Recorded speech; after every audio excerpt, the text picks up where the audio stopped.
जंगल की एक खूबसूरत सुबह थी। एक उल्लू धीरे धीरे चलता जा रहा था और बोलता है, यार कितना बोरिंग जंगल है। अचानक उसकी नजर जमीन पर पड़ती है। वो चिल्लाता है, अरे ये क्या, मोबाइल फोन।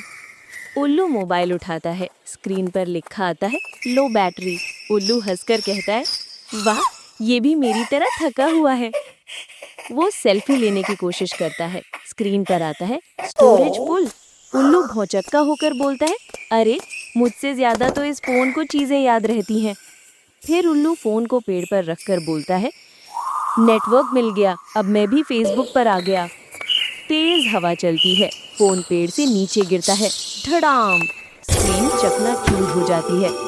उल्लू पहले दुखी होता है, फिर हंसकर कहता है, लगता है मेरी लव स्टोरी और ये फोन दोनों क्रैक हो गए।